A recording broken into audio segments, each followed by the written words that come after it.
আপনি খ্যাপনাটাই নেই হানি কি করেন? আমি এখন রুগী টানি, দিনে 2টা রুগী টানলে এইটাই যথেষ্ট। চাচা দোকানে নেই, কই জানি গেছে আব্বাই। তাহলে চল তোমার বাড়িতে নামাই দিয়ে আসি। আমি যাইতে পারবো, আপনার কষ্ট করতে হবে। আরে কষ্ট কি, আসো না নামাই দিয়ে আসি তোমার। আসো। এত কই রজনী একটু কইতেছে। কোনো জায়গায় ঘুরতে যাবা, কিছু খাইবা? কি খাওয়াইবেন? তুমি যা চাও কি খাইবা? অমৃতা খাওয়াইবেন? অমৃত কই পাওয়া যায়? কই পাওয়া যায় এটা আমি কমকেন, আপনি খুঁজে দেখেন অমৃত কই পাওয়া যায়। কও না কই পাওয়া যায়। আপনার লগে একটু মজা করলাম, এইটা দুনিয়ার কোন হানেই পাওয়া যায় না। চল একটা সিনেমা দেখে আসি। আপনার লগে কেন যাম? আমার কি লাগে? আপনি কি আমার জামাই লাগেন না পিরিতের নাগর লাগে? কিছুই লাগি না, তুমি তো সিনেমার পোকা, এই জন্য কইছিলাম। আমার সামনে আর সাধু সেজে কোনো লাভ নেই। আমি খুব ভালো করেই জানি আপনি আমারে খুব পছন্দ করেন, তো কইতে পারেন না।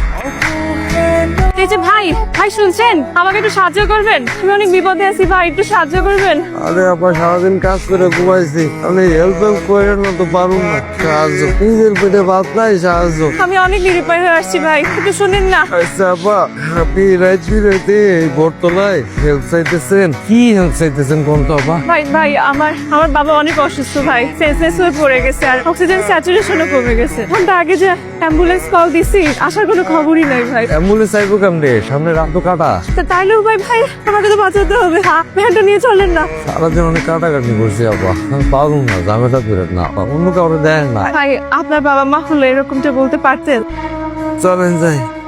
এই ভাই ভাই ভাই দাঁড়াও ভাই, দাঁড়াও, আমার গাড়ি মিস করছি, তাড়াতাড়ি অফিস যেতে হবে, এটি নিয়ে চলো ভাই। আমি এটা তো মাল টানা গাড়ি ভাই, ওয়ারেন্টি তো যাওয়া যাবে না ভাই, ভিআইপি রোড, পুলিশে ধরবো ভাই। চলেন চলেন, এমন 2-3টা পুলিশ আমার পকেটে থাকে, চলেন ভাই। কি ব্যাপার, এই ভিআইপি রোডে তুমি ভ্যান ঢুকাইছো কিছু? তুমি জানো না এখানে নিষেধ? জানি না স্যার, ভুল হয়ে গেছে স্যার। আপনি, আপনার সাথে আরেকজন ছিল, উনি কোথায়? আপনারা ভ্যান গাড়িতে করে কোথায় যাচ্ছেন? স্যার ওনারা অফিস যাইবো তো স্যার, গাড়ি পাইতেছিল না, তাই আবার ভ্যানে এসে উঠছে। ভ্যান হাইটে যান। জ্যাম ছিল তো, তাই একটা হট বাঙ্কার মারতে গেছিলাম স্যার। ভ্যান গাড়ি সহ তোমার থানায় নিবো, কয়টা গেতানি দিব, জরিমানা করবো, তারপর তুমি শিখা যাবে, বুঝে যাবে যে কোন রাস্তা যাইতে হবে, কোন রাস্তা যাইতে হবে। এইটাই স্যার আমার বেড অ্যান্ড বাটার স্যার।